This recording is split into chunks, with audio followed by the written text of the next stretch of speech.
Dans cette série de présentations, nous allons voir comment on met en place la configuration d'un séparateur DNS, ce que l'on appelle communément un split DNS. Si vous avez deux clients qui sont séparés par un routeur, l'un se trouvant sur un réseau, l'autre se trouvant sur un autre réseau, la réponse qui sera donnée à ces deux clients pour cibler une même machine sera donc différente. Ça va permettre de résoudre des problèmes d'accès depuis l'extérieur lorsqu'on veut se connecter vers un serveur qui se trouve dans une zone privée, alors que sur le système DNS, le serveur est connu par son adresse privée.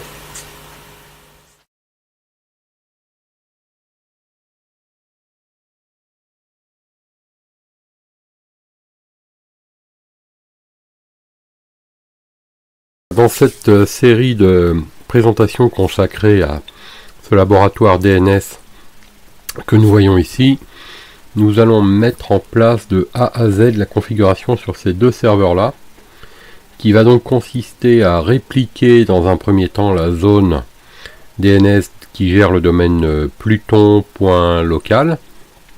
Donc on va construire cette zone et mettre en place le transfert de zone, c'est-à-dire en fait la réplication ici sur un deuxième serveur.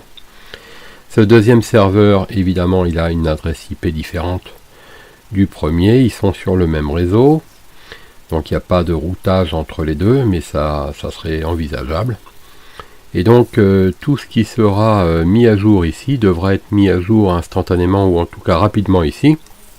Donc on va synchroniser les zones. Pour ça on va mettre en place la notification et donc par le changement de numéro de version, c'est-à-dire en fait en jouant sur le numéro de série du fichier de zone que j'ai représenté ici de manière succincte, eh bien ça informera ce serveur d'une mise à jour qui sera donc à ce moment-là synchronisée, puisqu'il téléchargera ici directement la zone. Après, le but de cette manip, c'est déjà d'avoir un système redondant entre deux serveurs. Et nous avons ici aussi un serveur DHCP sur cette machine qui va donc devoir informer les postes clients du réseau LAN, comme par exemple celui-ci, qu'il existait deux serveurs DNS, et donc si l'un venait à tomber en panne, il se rabattrait donc sur l'autre, et ça permettrait d'assurer ce qu'on appelle la haute disponibilité du service DNS. Donc ça c'est la première partie, en tout cas c'est une partie de ce laboratoire. La deuxième partie, et c'est peut-être la plus intéressante et en tout cas la plus importante, c'est de donner l'accès à ce serveur web. J'appelle ça un serveur web parce que j'ai mis en place un petit site qui répond au nom de www.pluton.local. Donc c'est le nom du domaine avec le nom de machine 3W. Cette adresse, bien sûr, différente des deux autres. Donc ce troisième serveur est donc un serveur de page web avec un micro site web intégré. Donc lorsque le petit bonhomme jaune, ici là, avec la tête jaune, se connecte sur un ordi du LAN, c'est-à-dire en fait du réseau local, où se trouvent les serveurs, et bien il va simplement taper cette requête là dans son navigateur web et il devrait voir s'afficher la page de ce serveur là, ce qui est tout à fait normal puisqu'en fait il va faire une requête dans le domaine pluton.local et qui va lui indiquer que 3W est un alias, un canonical name. Un canonical name, c'est un alias de SRv3. Il va donc demander quelle est l'adresse de SRv3. Il va l'obtenir 172.30.0.252 qui correspond donc à lui. Et son navigateur web va donc faire une requête directement ici. Il va voir la page s'afficher. Donc ça c'est intéressant. Maintenant, si on imagine que le petit bonhomme vert à l'autre bout ici, utilisant le même DNS, alors pour l'instant je vais indiquer qu'il s'agit du même, c'est-à-dire on va dire lui. Et on va préciser tout à l'heure la manip. Lui aussi il va taper la même chose, www.pluton.local. Il va donc résoudre un nom de domaine pluton.local. Alors si on vient ici, si on imagine donc le serveur DNS, c'est donc lui. Lui répond que 3W est un alias de SRv3, et SRv3 pour l'adresse 172.30.0.252. Ce qui veut donc dire que cet ordi va avoir une réponse qui lui indique que l'adresse du serveur web est 172.30.0.252. Alors dans l'absolu c'est vrai, sauf que lui, il est sur un réseau extérieur, symbolisé ici, on pourrait imaginer que ce soit un réseau privé d'entreprise ou même, pourquoi pas, Internet. Donc il est obligé de passer par là pour atteindre ce serveur, donc ça fait déjà un obstacle. Cet équipement-là est donc un routeur, et un routeur qui permet d'accéder à Internet. Il y a la configuration NAT qui autorise donc cette possibilité. Donc s'il y a le NAT, il y a blocage à l'entrée, ça veut dire que le flux qui va rentrer ici est bloqué. Il faut donc rediriger les requêtes vers les services concernés. Alors pour lui, pour qu'il puisse accéder au web, c'est-à-dire au serveur web, c'est-à-dire là, il faut rediriger tout ce qui viserait le port du serveur web vers cette machine. J'ai donc fait une règle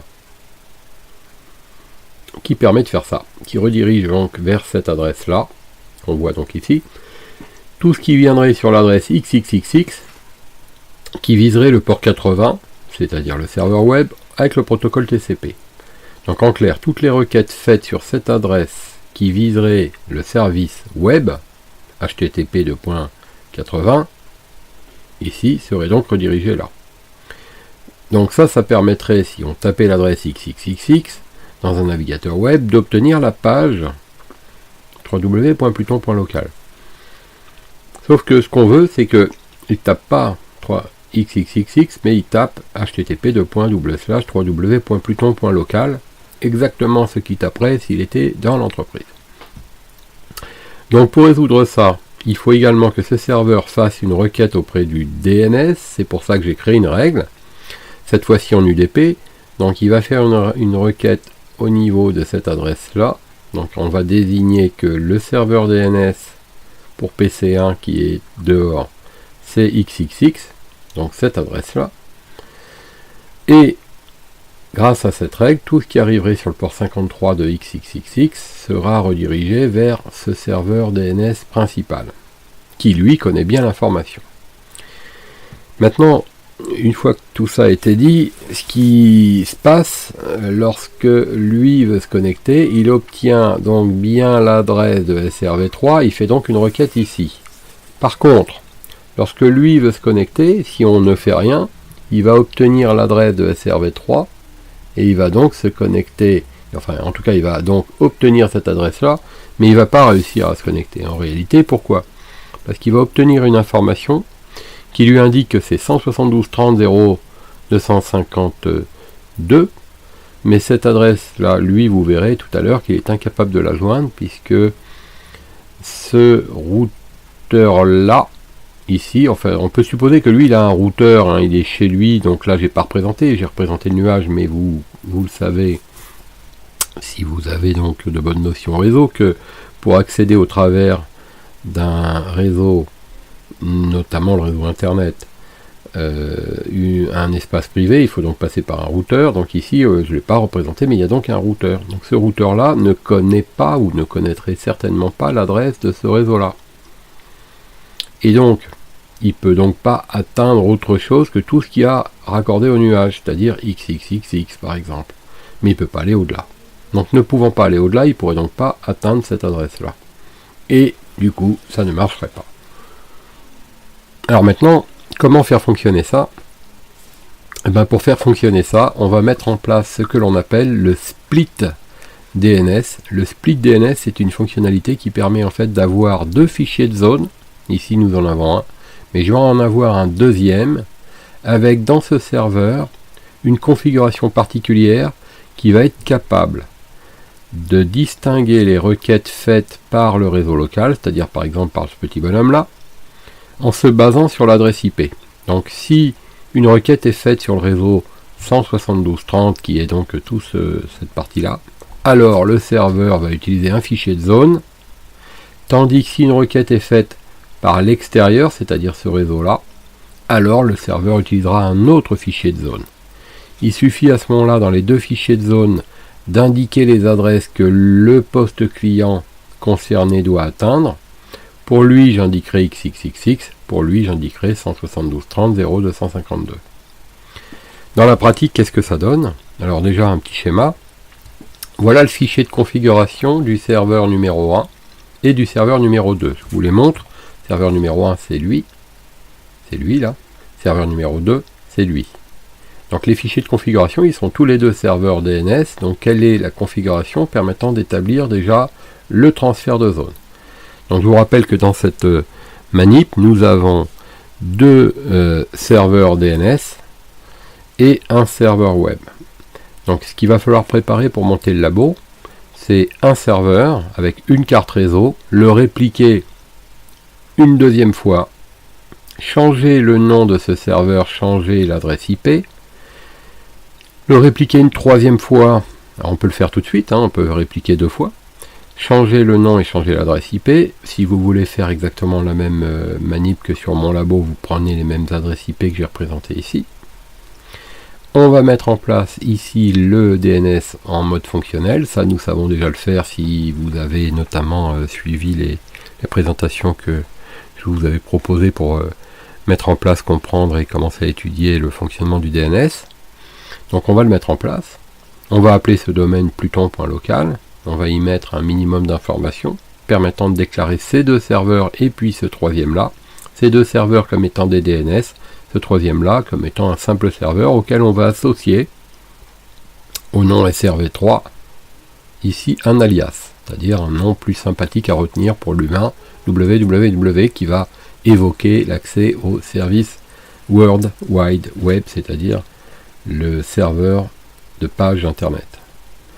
Donc une fois qu'on aura fait tout ça, on va mettre en place en 2 étapes le transfert de zone, donc de lui vers lui, et la séparation des zones intérieur et extérieur, ce qu'on appelle le split DNS. Donc à ce stade des opérations, je vous propose de prendre tout le temps nécessaire à l'installation ou à la configuration de votre premier serveur, ensuite de le répliquer et de faire le ménage. Je vais expliquer tout ça par différentes manips, mais on va pas faire tout de A à Z dans cette présentation, ça prendrait beaucoup trop de temps et ce sont des choses élémentaires que nous avons déjà vues. Donc moi je vous invite donc à préparer votre serveur, on fera un petit contrôle ensemble des opérations qui auront dû être faites sur les différents serveurs. Donc préparez ces 3 machines, si elles sont virtuelles ces machines, faites en sorte de bien spécifier les réseaux privés ici ou internes et un réseau pont ici pour pouvoir communiquer réellement vers l'extérieur et véritablement tester un accès depuis l'extérieur réellement.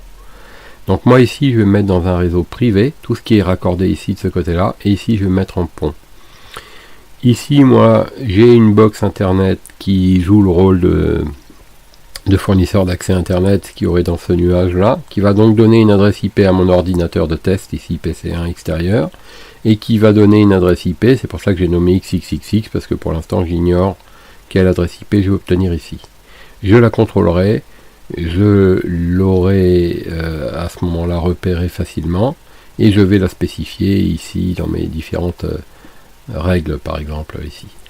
Cette machine-là que je vais utiliser est un simple serveur, en fait une simple machine Linux, donc en fait j'ai pris une nouvelle fois un clone de ces machines-là, j'ai ajouté une carte réseau que j'ai donc configuré en pont, sur laquelle je vais rappeler comment on fait, mais ça a fait l'objet tout ça d'une présentation adaptée, donc une autre présentation de cours qui permet de comprendre comment on fabrique une box à partir d'un Linux. Et bien moi je vais vous rappeler comment on le fait rapidement. Donc j'ai en fait activé le routage, activé le NAT dans le sens privé vers public, c'est-à-dire dans ce sens là, de la gauche vers la droite, et j'ai affecté une adresse IP statique ici, et ici une adresse IP dynamique. Le serveur DHCP qui se trouve ici a donc donné une adresse que je vais tout à l'heure repérer. Je vous invite désormais à préparer votre labo. Une fois que votre labo est prêt, c'est-à-dire que vous avez vérifié que vos 3 machines ici se pingent, que votre routeur ici est joignable, et que vous avez préparé 1 ou 2 PC qui vont nous servir au test, et que tout ce petit monde-là est capable de se pinguer dans ce sens-là, de la gauche vers la droite, le reste ça n'a pas d'importance, et bien on va pouvoir poursuivre. Une dernière chose, ce PC là s'il est sous Windows, n'oublie pas qu'il a un pare-feu, celui-là aussi donc, et désactivez le pare-feu ou faites une règle si vous savez le faire pour autoriser le ping, parce que vous serez vite surpris de voir que le ping ne passe pas et vous allez peut-être chercher des pannes inexistantes, donc pensez à vérifier tout ça.